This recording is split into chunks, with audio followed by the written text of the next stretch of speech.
मेरे प्यारे देशवासियों, नमस्कार। कोरोना के प्रभाव से हमारी मन की बात भी अछूती नहीं रही है। जब मैंने पिछली बार आपसे मन की बात की थी, तब पैसेंजर ट्रेनें बंद थी, बसें बंद थी, हवाई सेवा बंद थी। इस बार बहुत कुछ खुल चुका है। श्रमिक स्पेशल ट्रेनें चल रही हैं, अन्य स्पेशल ट्रेनें भी शुरू हो गई हैं। तमाम सावधानियों के साथ हवाई जहाज उड़ने लगे हैं। धीरे धीरे उद्योग भी चलना शुरू हुआ है। यानी अर्थव्यवस्था का एक बड़ा हिस्सा अब चल पड़ा है, खुल गया है। ऐसे में हमें और ज्यादा सतर्क रहने की आवश्यकता है। 2 गज की दूरी का नियम हो, मुंह पर मास्क लगाने की बात हो सके तो वहां तक घर में रहना हो, ये सारी बातों का पालन, उसमें जरा भी ढिलाई नहीं बरतनी चाहिए। देश में सबके सामूहिक प्रयासों से कोरोना के खिलाफ लड़ाई बहुत मजबूती से लड़ी जा रही है। जब हम दुनिया की तरफ देखते हैं तो हमें अनुभव होता है कि वास्तव में भारतवासियों की उपलब्धि कितनी बड़ी है। हमारी जनसंख्या ज्यादातर देशों से कई गुना ज्यादा है। हमारे देश में चुनौतियां भी भिन्न प्रकार की हैं, लेकिन फिर भी हमारे देश में कोरोना उतनी तेजी से नहीं फैल पाया जितना दुनिया के अन्य देशों में फैला। कोरोना से होने वाले मृत्यु दर भी हमारे देश में काफी कम है। जो नुकसान हुआ है उसका दुख हम सबको है, लेकिन जो कुछ भी हम बचा पाए हैं वो निश्चित तौर पर देश की सामूहिक संकल्प शक्ति का ही परिणाम है। इतने बड़े देश में हर एक देशवासी ने खुद इस लड़ाई को लड़ने की ठानी है। ये पूरी मुहिम पीपल ड्रिवन है। साथियों, देशवासियों की संकल्प शक्ति के साथ एक और शक्ति इस लड़ाई में हमारी सबसे बड़ी ताकत है, वो है देशवासियों की सेवा शक्ति। वास्तव में इस महामारी के समय हम भारतवासियों ने ये दिखा दिया है कि सेवा और त्याग का हमारा विचार केवल हमारा आदर्श नहीं है, बल्कि भारत की जीवन पद्धति है। और हमारे यहां तो कहा गया है, सेवा परमो धर्मः। सेवा स्वयं में सुख है, सेवा में ही संतोष है। आपने देखा होगा कि दूसरों की सेवा में लगे व्यक्ति के जीवन में कोई डिप्रेशन या तनाव कभी नहीं दिखता। उसके जीवन में, जीवन को लेकर उसके नजरिए में भरपूर आत्मविश्वास, सकारात्मकता और जीवंतता प्रतिपल नजर आती है। साथियों, हमारे डॉक्टर्स, नर्सिंग स्टाफ, सफाई कर्मी, पुलिसकर्मी, मीडिया के साथी, ये सब जो सेवा कर रहे हैं उसकी चर्चा मैंने कई बार की है। मन की बात में भी मैंने उसका जिक्र किया है। सेवा में अपना सब कुछ समर्पित कर देने वाले लोगों की संख्या अनगिनत है। ऐसे ही एक सज्जन है तमिलनाडु के सी मोहन। सी मोहन जी मदुरई में एक सैलून चलाते हैं। अपनी मेहनत की कमाई से इन्होंने अपनी बेटी की पढ़ाई के लिए 5 लाख रुपए बचाए थे, लेकिन इन्होंने ये पूरी राशि इस समय जरूरतमंदों, गरीबों की सेवा के लिए खर्च कर दी। इसी तरह अगरतला में ठेला चलाकर जीवन यापन करने वाले गौतम दास जी अपनी रोजमर्रा की कमाई की बचत में से हर रोज दाल चावल खरीदकर जरूरतमंदों को खाना खिला रहे हैं। पंजाब के पठानकोट से भी एक ऐसा ही उदाहरण मुझे पता चला।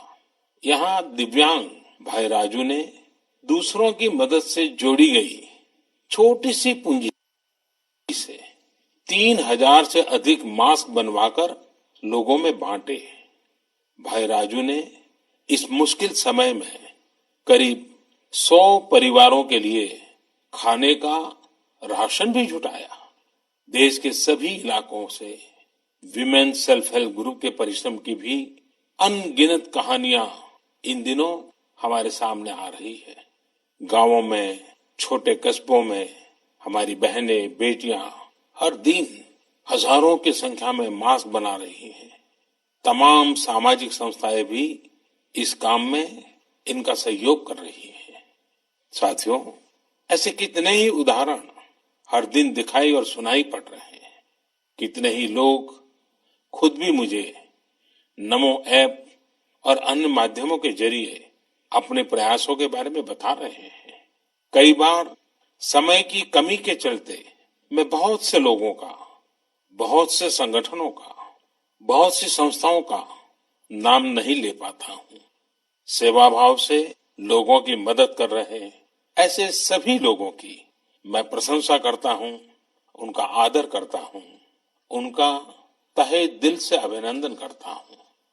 मेरे प्यारे देशवासियों, एक और बात जो मेरे मन को छू गई है वो है संकट की इस घड़ी में इनोवेशन। तमाम देशवासी गांवों से लेकर शहरों तक, हमारे छोटे व्यापारियों से लेकर स्टार्टअप तक, हमारी लैब्स कोरोना के खिलाफ लड़ाई में नए नए तरीके इजाद कर रहे हैं, नए नए इनोवेशन कर रहे हैं। जैसे नासिक के राजेंद्र यादव का उदाहरण बहुत दिलचस्प है। राजेंद्र जी नासिक में सतना गांव के किसान हैं। अपने गांव को कोरोना संक्रमण से बचाने के लिए उन्होंने अपने ट्रैक्टर से जोड़कर एक सैनिटाइजेशन मशीन बना ली है और ये इनोवेटिव मशीन बहुत प्रभावी तरीके से काम कर रही है। इसी तरह मैं सोशल मीडिया में कई तस्वीरें देख रहा था। कई दुकानदारों ने 2 गज की दूरी के लिए दुकान में बड़े पाइपलाइन लगा लिए हैं, जिसमें एक छोर से वो ऊपर से सामान डालते हैं और दूसरी छोर से ग्राहक अपना सामान ले लेते हैं। इस दौरान पढ़ाई के क्षेत्र में भी कई अलग अलग इनोवेशन शिक्षकों और छात्रों ने मिलकर किए हैं। ऑनलाइन क्लासेस, वीडियो क्लासेस, उसको भी अलग अलग तरीकों से इनोवेट किया जा रहा है। कोरोना की वैक्सीन पर हमारी लैब्स में जो काम हो रहा है उस पर तो दुनिया भर की नजर है और हम सबकी आशा भी।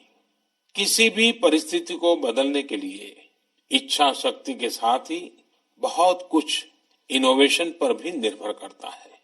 हजारों सालों की मानव जात की यात्रा लगातार इनोवेशन से ही इतने आधुनिक दौर में पहुंची है। इसलिए इस महामारी पर जीत के लिए हमारी ये विशेष इनोवेशंस भी बहुत बड़ा आधार है। साथियों, कोरोना के खिलाफ लड़ाई का यह रास्ता लंबा है। एक ऐसी आपदा जिसका पूरी दुनिया के पास कोई इलाज ही नहीं है, जिसका कोई पहले का अनुभव भी नहीं है, तो ऐसे में नई नई चुनौतियां और उसके कारण परेशानियां हम अनुभव भी कर रहे हैं। ये दुनिया के हर कोरोना प्रभावित देश में हो रहा है और इसलिए भारत भी इससे अछूता नहीं है। हमारे देश में भी कोई वर्ग ऐसा नहीं है जो कठिनाई में ना हो, परेशानी में ना हो। और इस संकट की सबसे बड़ी चोट अगर किसी पर पड़ी है तो हमारे गरीब, मजदूर, श्रमिक वर्ग पर पड़ी है। उनकी तकलीफ, उनका दर्द, उनकी पीड़ा शब्दों में नहीं कही जा सकती। हम में से कौन ऐसा होगा जो उनकी और उनके परिवार की तकलीफों को अनुभव न कर रहा हो। हम सब मिलकर इस तकलीफ को, इस पीड़ा को बांटने का प्रयास कर रहे हैं। पूरा देश प्रयास कर रहा है। हमारे रेलवे के साथी दिन रात लगे हुए हैं। केंद्र हो, राज्य हो, स्थानीय स्वराज की संस्थाएं हो, हर कोई दिन रात मेहनत कर रहे हैं। जिस प्रकार रेलवे के कर्मचारी आज जुटे हुए हैं, वे भी एक प्रकार से अग्रिम पंक्ति में खड़े कोरोना वॉरियर्स ही है। लाखों श्रमिकों को ट्रेनों से और बसों से सुरक्षित ले जाना, उनके खाने पीने की चिंता करना, हर जिले में क्वारंटाइन केंद्रों की व्यवस्था करना, सभी की टेस्टिंग, चेकअप, उपचार की व्यवस्था करना, ये सब काम लगातार चल रहे हैं और बहुत बड़ी मात्रा में चल रहे हैं। लेकिन साथियों, जो दृश्य आज हम देख रहे हैं, इससे देश को अतीत में जो कुछ हुआ उसके अवलोकन और भविष्य के लिए सीखने का अवसर भी मिला है। आज हमारे श्रमिकों की पीड़ा में हम देश के पूर्वी हिस्से की पीड़ा को देख सकते हैं। जिस पूर्वी हिस्से में देश का ग्रोथ इंजन बनने की क्षमता है, जिसके श्रमिकों के बाहुबल में देश को नई ऊंचाई पर ले जाने का सामर्थ्य है, उस पूर्वी हिस्से का विकास बहुत आवश्यक है। पूर्वी भारत के विकास से ही देश का संतुलित आर्थिक विकास संभव है।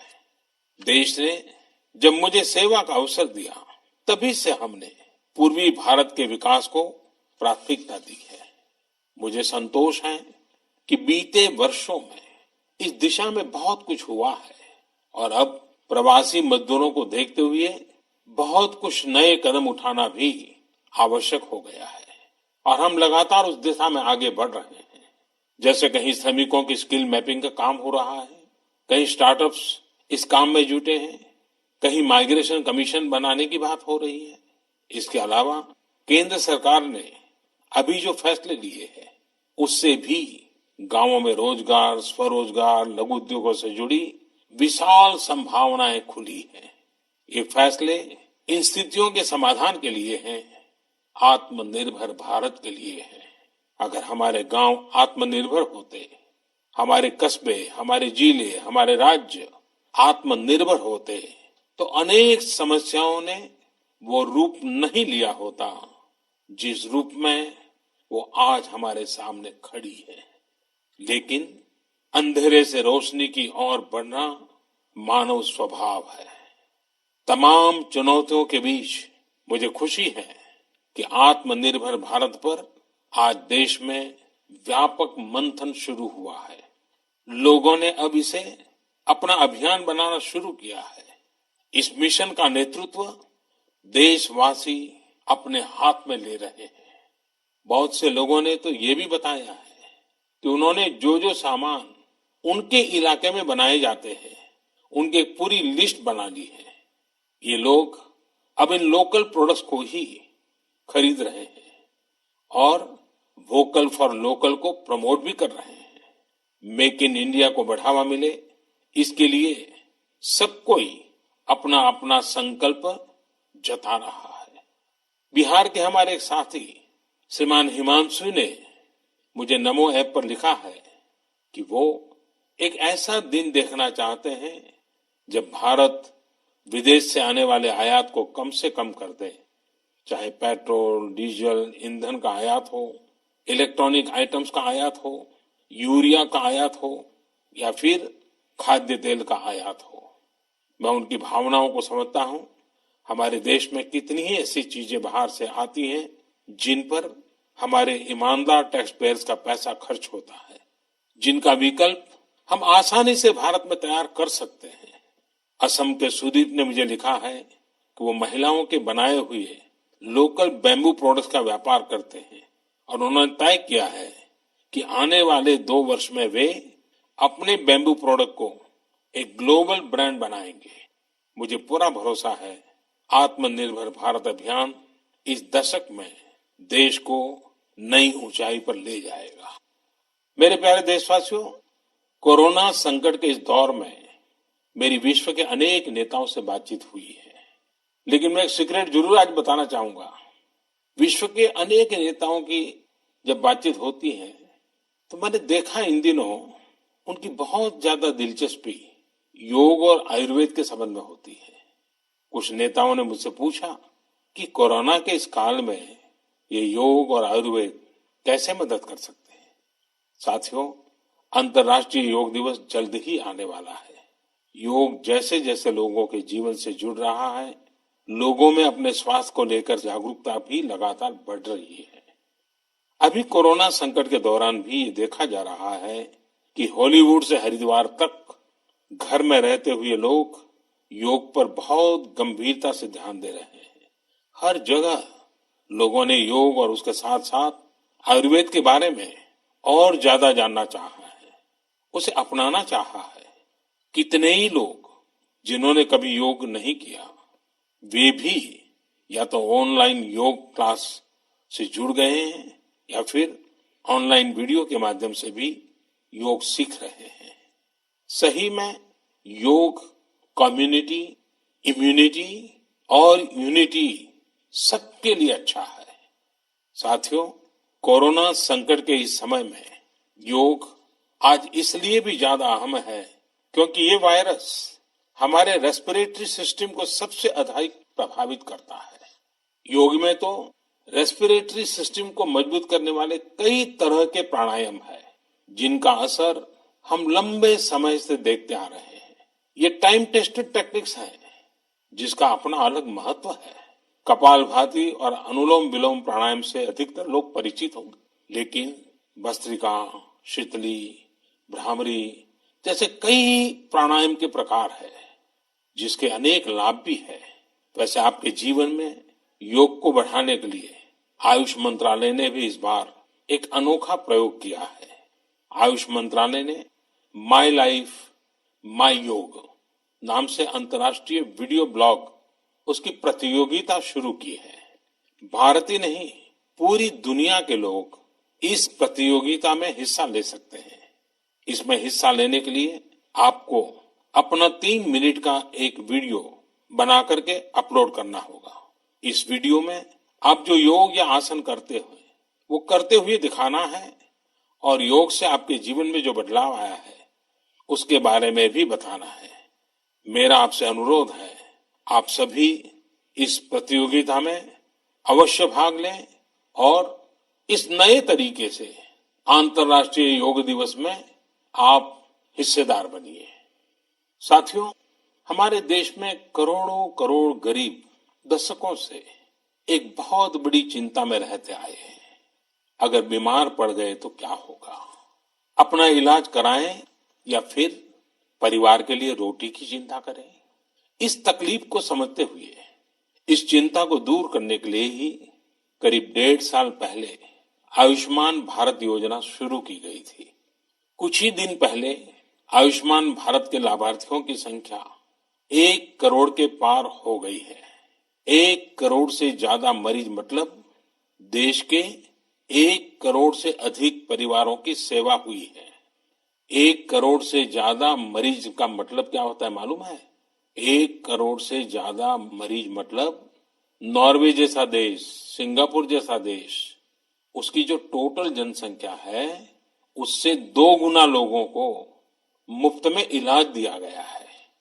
अगर गरीबों को अस्पताल में भर्ती होने के बाद इलाज के लिए पैसे देने पड़ते, इनका मुफ्त इलाज नहीं हुआ होता, तो उन्हें एक मोटा मोटा अंदाज है करीब करीब 14,000 करोड़ रुपए से भी ज्यादा अपनी जेब से खर्च करने पड़ते हैं। आयुष्मान भारत योजना ने गरीबों के पैसे खर्च होने से बचाए हैं।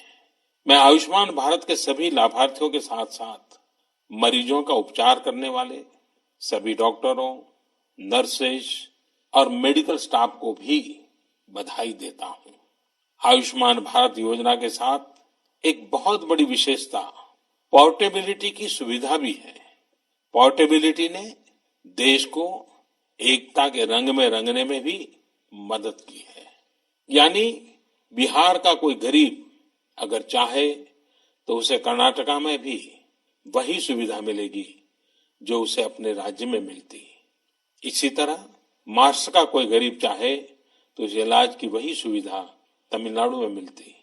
इस योजना के कारण किसी क्षेत्र में जहां स्वास्थ्य की व्यवस्था कमजोर है, वहां के गरीब को देश के किसी भी कोने में उत्तम इलाज कराने की सहूलियत मिलती है। साथियों, आप ये जानकर हैरान रह जाएंगे कि 1 करोड़ लाभार्थियों में से 80% लाभार्थी देश के ग्रामीण इलाकों के हैं। इनमें भी करीब करीब 50% लाभार्थी हमारी माताएं, बहनें और बेटियां हैं। इन लाभार्थियों में ज्यादातर लोग ऐसी बीमारियों से पीड़ित थे जिनका इलाज सामान्य दवाओं से संभव नहीं था। इनमें से 70% लोगों की सर्जरी की गई है। आप अनुमान लगा सकते हैं कि कितनी बड़ी तकलीफों से इन लोगों को मुक्ति मिली है। मणिपुर के चुरा चांदपुर में 6 साल के बच्चे केलेन सांग, उसको भी इसी तरह आयुष्मान योजना से नया जीवन मिला है। केलेन सांग को इतनी छोटी उम्र में ब्रेन की गंभीर बीमारी हो गई। इस बच्चे के पिता दिहाड़ी मजदूर हैं और मां बुनाई का काम करती है। ऐसे में बच्चे का इलाज कराना बहुत कठिन हो रहा था, लेकिन आयुष्मान भारत योजना से अब उनके बेटे का मुफ्त इलाज हो गया है। कुछ इसी तरह का अनुभव पुडुचेरी की अमूर्था वल्ली जी का भी है। उनके लिए भी आयुष्मान भारत योजना संकट मोचक बनकर आई है। अमूर्था वल्ली जी के पति की हार्ट अटैक से दुखद मृत्यु हो चुकी है। उनके 27 साल के बेटे जीवा को भी हार्ट की बीमारी थी। डॉक्टर्स ने जीवा के लिए सर्जरी की सलाह दी थी, लेकिन दिहाड़ी मजदूरी करने वाले जीवा के लिए अपने खर्च से इतना बड़ा ऑपरेशन करवाना संभव ही नहीं था। लेकिन अमूर्था वल्ली ने अपने बेटे का आयुष्मान भारत योजना में रजिस्ट्रेशन करवाया और 9 दिनों बाद बेटे जीवा के हार्ट की सर्जरी भी हो गई। साथियों, मैंने आपको सिर्फ 3-4 घटनाओं का जिक्र किया। आयुष्मान भारत से तो ऐसी 1 करोड़ से अधिक कहानियां जुड़ी हुई है। ये कहानियां जीते जागते इंसानों की हैं। दुख तकलीफ से मुक्त हुए हमारे अपने परिवारजनों की है। आपसे मेरा आग्रह है, कभी समय मिले तो ऐसे व्यक्ति से जरूर बात करिएगा जिसने आयुष्मान भारत योजना के तहत अपना इलाज कराया हो।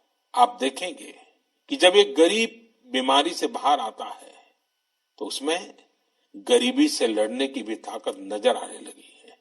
और मैं हमारे देश के ईमानदार टैक्स पेयर से कहना चाहता हूं, आयुष्मान भारत योजना के तहत जिन गरीबों का मुफ्त इलाज हुआ है, उनके जीवन में जो सुख आया है, संतोष मिला है, उस पुण्य के असली हकदार आप भी हैं। हमारा ईमानदार टैक्स पेयर भी इस पुण्य का हकदार है। मेरे प्यारे देशवासियों, एक तरफ हम महामारी से लड़ रहे हैं तो दूसरी तरफ हमें हाल में पूर्वी भारत के कुछ हिस्सों में प्राकृतिक आपदा का भी सामना करना पड़ा है। पिछले कुछ हफ्तों के दौरान हमने पश्चिम बंगाल और उड़ीसा में सुपर साइक्लोन अम्फान का कहर देखा। तूफान से अनेकों घर तबाह हो गए, किसानों को भी भारी नुकसान हुआ। हालात का जायजा लेने के लिए मैं पिछले हफ्ते उड़ीसा और पश्चिम बंगाल गया था। पश्चिम बंगाल और उड़ीसा के लोगों ने जिस हिम्मत और बहादुरी के साथ हालात का सामना किया है, प्रशंसनीय है। संकट की इस घड़ी में देश भी हर तरह से वहां के लोगों के साथ खड़ा है। साथियों, एक तरफ जहां पूर्वी भारत तूफान से आई आपदा का सामना कर रहा है, वहीं दूसरी तरफ देश के कई हिस्से टिड्डियों या लोकस्ट के हमले से प्रभावित हुए हैं। इन हमलों ने फिर हमें याद दिलाया है कि छोटा सा जीव कितना नुकसान करता है। टिड्डी दल का हमला कई दिनों तक चलता है, बहुत बड़े क्षेत्र पर इसका प्रभाव पड़ता है। भारत सरकार हो, राज्य सरकार हो, कृषि विभाग हो, प्रशासन भी इस संकट के नुकसान से बचने के लिए, किसानों की मदद करने के लिए आधुनिक संसाधनों का भी उपयोग कर रहा है। नए नए आविष्कार की तरफ भी ध्यान दे रहा है। और मुझे विश्वास है कि हम सब मिलकर के हमारे कृषि क्षेत्र पर ये जो संकट आया है, उससे भी लोहा लेंगे, बहुत कुछ बचा लेंगे। मेरे प्यारे देशवासियों, कुछ दिन बाद ही 5 जून को पूरी दुनिया विश्व पर्यावरण दिवस मनाएगी। विश्व पर्यावरण दिवस पर इस साल की थीम है बायोडायवर्सिटी, यानी जैव विविधता। वर्तमान परिस्थितियों में यह थीम विशेष रूप से महत्वपूर्ण है। लॉकडाउन के दौरान पिछले कुछ हफ्तों में जीवन की रफ्तार थोड़ी धीमी जरूर हुई है, लेकिन इससे हमें अपने आसपास प्रकृति की समृद्ध विविधता को, जैव विविधता को करीब से देखने का अवसर भी मिला है। आज कितने ही ऐसे पक्षी जो प्रदूषण और शोर शराबे में ओझल हो गए थे, सालों बाद उनकी आवाज को लोग अपने घरों में सुन रहे हैं। अनेक जगहों से जानवरों के उन्मुक्त विचरण की खबरें भी आ रही हैं। मेरी तरह आपने भी सोशल मीडिया में जरूर इन बातों को देखा होगा, पढ़ा होगा। बहुत लोग कह रहे हैं, लिख रहे हैं, तस्वीरें साझा कर रहे हैं कि वो अपने घर से दूर दूर पहाड़ियां देख पा रहे हैं, दूर दूर जलती हुई रोशनी देख रहे हैं। इन तस्वीरों को देखकर कई लोगों के मन में ये संकल्प उठा होगा, क्या हम उन दृश्यों को ऐसे ही बना रख सकते हैं? इन तस्वीरों ने लोगों को प्रकृति के लिए कुछ करने की प्रेरणा भी दी है। नदियां सदा स्वच्छ रहें, पशु पक्षियों को भी खुलकर जीने का हक मिले, आसमान भी साफ सुथरा हो, इसके लिए हम प्रकृति के साथ तालमेल बिठाकर जीवन जीने की प्रेरणा ले सकते हैं। मेरे प्यारे देशवासियों, हम बार बार सुनते हैं, जल है तो जीवन है, जल है तो कल है, लेकिन जल के साथ हमारी जिम्मेवारी भी है। वर्षा का पानी, बारिश का पानी, ये हमें बचाना है। एक एक बूंद को बचाना है। गांव गांव वर्षा के पानी को हम कैसे बचाएं? परंपरागत बहुत सरल उपाय है। उन सरल उपाय से भी हम पानी को रोक सकते हैं। 5 दिन 7 दिन भी अगर पानी रुका रहेगा तो धरती माँ के पास बुझाएगा, पानी फिर जमीन में जाएगा, वही जल जीवन की शक्ति बन जाएगा। और इसलिए इस वर्षा ऋतु में हम सबका प्रयास रहना चाहिए कि हम पानी को बचाएं, पानी को संरक्षण करें। मेरे प्यारे देशवासियों, स्वच्छ पर्यावरण सीधे हमारे जीवन, हमारे बच्चों के भविष्य का विषय है। इसलिए हमें व्यक्तिगत स्तर पर भी इसकी चिंता करनी होगी।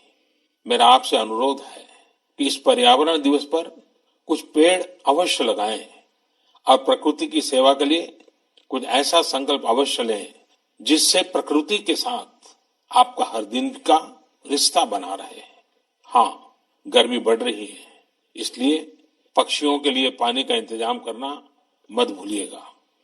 साथियों, हम सबको ये भी ध्यान रखना होगा कि इतनी कठिन तपस्या के बाद, इतनी कठिनाइयों के बाद देश ने जिस तरह हालत संभाला है, उसे बिगड़ने नहीं देना है।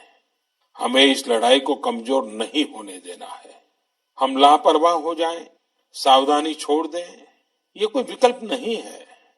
कोरोना के खिलाफ लड़ाई अब भी उतनी ही गंभीर है। आपको, आपके परिवार को कोरोना से अभी भी उतना ही गंभीर खतरा हो सकता है। हमें हर इंसान की जिंदगी को बचाना है। इसलिए 2 गज की दूरी, चेहरे पर मास्क, हाथों को धोना, इन सब सावधानियों का वैसे ही पालन करते रहना है जैसे अभी तक करते आए हैं। मुझे पूरा विश्वास है कि आप अपने लिए, अपनों के लिए, अपने देश के लिए ये सावधानी जरूर रखेंगे। इसी विश्वास के साथ आपके उत्तम स्वास्थ्य के लिए मेरी हार्दिक शुभकामनाएं हैं। अगले महीने फिर एक बार मन की बात अनेक नए विषयों के साथ जरूर करेंगे।